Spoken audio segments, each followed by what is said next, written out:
sales is the most lucrative skill in the world, period. The problem is most sales advice out there today is outdated, cheesy, and can even keep you from getting the deals that can make all the difference in your career. This is the No BS Sales School, a podcast for entrepreneurs and salespeople who want to master the skill of selling without all the BS. Welcome to the No BS Sales School podcast. Time for a confession. I have given up two things in the last 30 days that I am amazed and slightly pissed off how much better I feel because I've stopped doing them. And it's impacted my work. It's impacted my family. It's impacted a lot of things. And I thought I'd just share that. And maybe this is not relevant to any of you, but I thought I'd just share what's going on with me. Number one, I have once again given up the news. And when I say the news, I don't mean necessarily financial news, like that, but I've given up politics. I used to be a politics junkie. I used to love it. It was like a football game to me, and my side wins, your side loses. That's fantastic. And I wanted to stay up with it all, and I wanted to make sure I knew all the stuff and that I had a counter for every argument. And that was a really big deal for me. And I liked it. It felt like I was really feeding myself with something that was important. I was made to feel important. And what I learned as I got older was every time I engage with that, all I'm doing is I'm being drawn into the matrix, right? I mean, drawn in to make myself believe that that needed to be important in my life. And what I found was whenever I engaged with politics, especially on a national scene, especially, all it does is make me pissed off. All it does is make me angry. It makes me angry at other people. It also makes me angry and worried about the future. And look, I get it. I mean, the politicians, what they believe, what they vote for, what they're paid for, what they're bribed to do, that absolutely does impact my future. I get it. And my children's future, 100%. But you know what I can do about it? Nothing. And you know how much of my time I need to spend worried about stuff that I can do nothing about? Zero. Now, again, that's an ideal, right? We do worry about shit we got no control over. But I knew that was one of those things, or I realized again that was one of those things that I don't need to get all wrapped up in. I've got other things that I do control that I need to spend my time, effort, energy on. And so instead of getting wrapped around this other stuff, which really is like junk food, the politics on the news, all that stuff, that is just junk food. Maybe it tastes good. Maybe you feel like you're learning something. Maybe it does feel like a historic moment, although I think that's a bunch of bullshit. It's junk food. It's not good for you. It's not good for me. All it does is piss me off. And so I made the decision to push that aside, to stop reading those articles, to stop looking for those headlines, to stop following certain politicians. This is kind of hard for me a little bit because my wife and I are on opposite ends of the political spectrum. She believes one set of things and I believe something completely different. And so what I found was that I was trying to study, to learn, to listen, to pay attention so that I could, quote, counter her arguments. For God's sake, Walker, if you can think of a worse way to spend your time than doing research to counter your wife's arguments. Oh my God, please stop. So I stopped. And it's been about, it's been probably 4 weeks, which doesn't seem like that long, but I'm miles away emotionally, mentally from where I was 4 weeks ago when I was all into that shit and I had opinions and I was digging deep and I knew what the hell and I knew all the bullshit. And that's what it was. It was freaking bullshit. And when you buy into that stuff, you're turning your emotions over to somebody else, right? I listened to a podcast this morning and the guy said there are only 4 things that we can control. Only 4 things that we can control. And I thought this was brilliant. Number 1 is our preparation.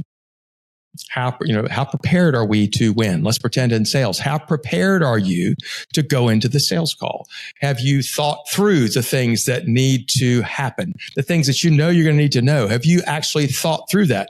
Have you thought through what the next step needs to be?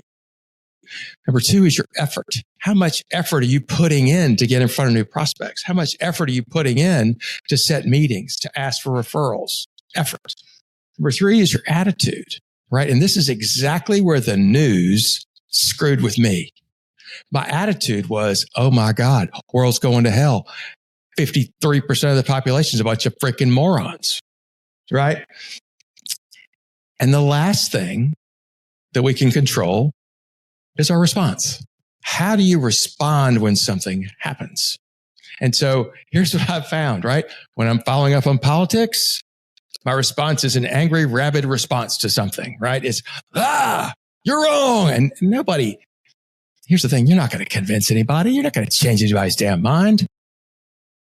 And yet, those 4 things, preparation, effort, attitude, response, we're all falling victim to my thinking following politics was an important thing. Because all of a sudden it made the things that I was working on seem so much less important, or I felt so fatalistic about it because who cares? The politician's going to ruin everything anyway. Now I recognize, shit, that's in the background. That's an excuse that I'm making. I don't need to be there. So the second thing, this is more personal, is I gave up booze, which is a big deal. And I've done this several times in my life. Like a real alcoholic, I face it from just day to day. But the reality is, I came to a point, a friend of mine died from cancer, fuck cancer.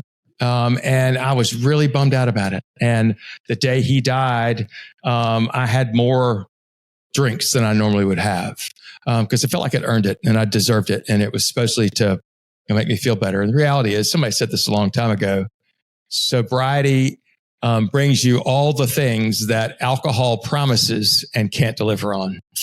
And so the day after my friend died, the day when I woke up with another hangover, I said, you know what? I have every reason in the world to feel sorry for myself and load up on the booze. And so I probably ought not to do that. I had that out of body thought. And I was like, let's, like a real alcoholic, let's just take it one day at a time. And so I quit for a day and now it's been about a month.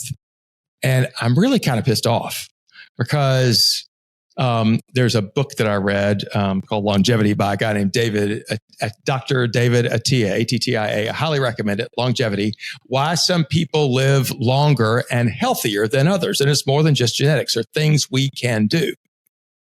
And he said, if you want to know for sure if alcohol is a poison, he said, quit drinking for a while and see if you feel better. Son of a bitch. I feel so much better. My head is clearer. I have energy at the end of the day. I am nicer. And what really bums me out is my wife has noticed that I'm nicer. She's like, good grief. What's wrong with you? You're being really nice. And I'm able to help and do things. And I'm engaged so much more. And I am really pissed off. I can't believe that alcohol, I know it's dumb. I should know this. All the things that alcohol has kept down. Right? This kept me from feeling so good. And so I don't know that I'm giving it up forever. I can't commit to that. At some point, I'll probably start again, but I want to build that healthy respect for it again. Here's something else. Some of y'all know I deal with anxiety and depression. And I have for a long time. It probably comes from as part of the stuff that happens with ADHD. Well, what happens, do you think, if you drink alcohol? And let's just put it straight. I was drinking 2 or 3 beers a day, or maybe 2 or 3 drinks a day, 5 days a week, 6 days a week. So in my mind, not a lot until you do the math. And let's call it 3 times 6 is 18 to 20 drinks a week. And maybe on Saturday, I don't have more than 2 or 3. But what happens to me is that, yes, I have anxiety and depression, but guess what happens when you have a depressant every night and you're trying to fight anxiety and depression? It makes it worse.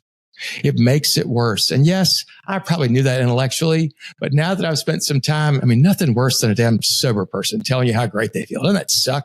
But the reality is I feel so much better. And now the medicine that I take to help my anxiety and depression can work even better. And it is. And I can feel it. So I don't know. I needed to tell you all that. My gut check was, what are the things that are bringing me down? What are the things that are not helping me get better right now? And I realized that two of those things that were standing out right in my face were booze and the news. If you can find a way, what are the things that are getting you down? Maybe they're one of those two things. Maybe it's both those things. Maybe it's none of those things. But what are the things that you can control that maybe you can stop doing?